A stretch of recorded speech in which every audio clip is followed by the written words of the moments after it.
C'était juste ici, en septembre, que j'ai rencontré Robin, âgé de 24 ans, lors d'un rassemblement pacifique. Il est plus tard revenu ici en tant qu'assistant spécial lors d'une manifestation sur son campus universitaire, transformant ce lieu en ce que la police qualifie d'usine de bombes de manifestants.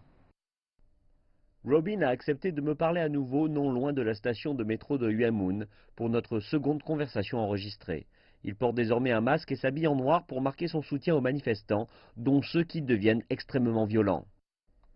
Certains manifestants déclarent qu'ils ne peuvent pas arrêter maintenant. Pourquoi cela? Pourquoi ne peuvent-ils pas juste arrêter?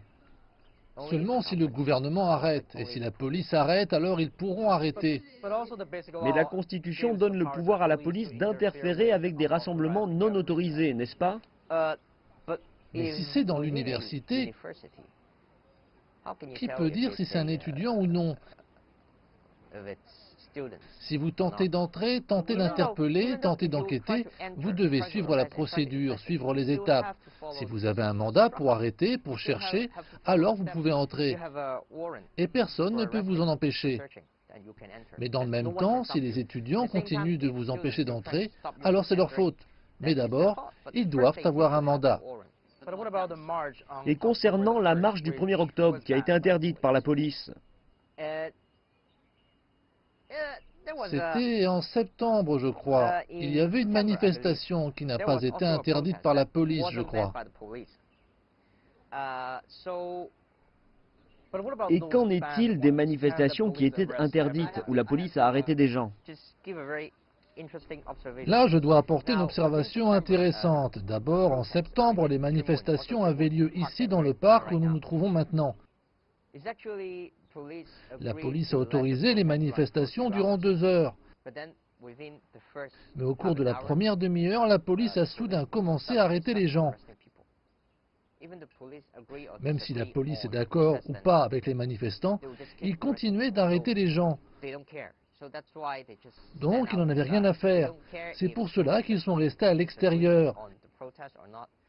Ils se fichaient que la police soit d'accord ou pas avec les manifestants, car ils estiment que le droit de manifester appartient au peuple. Vous n'avez pas à écouter la police ou le gouvernement, qu'ils laissent ou pas faire, car les manifestations sont la liberté. Donc les manifestants abandonnent aussi la loi fondamentale? Il y a quelque chose dans les esprits des manifestants, quelque chose de supérieur à la loi fondamentale.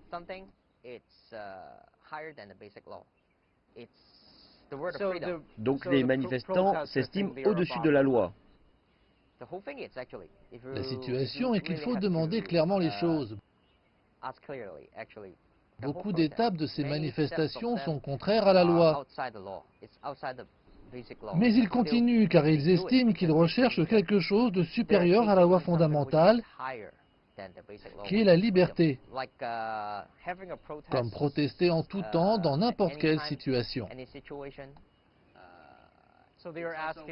Donc ils demandent une société sans loi, sans aucune règle? Pas une société sans règles, mais avoir des manifestations de façon pacifique. Robin déclare avoir apprécié notre discussion, qui lui permet de penser au mouvement actuel à Hong Kong.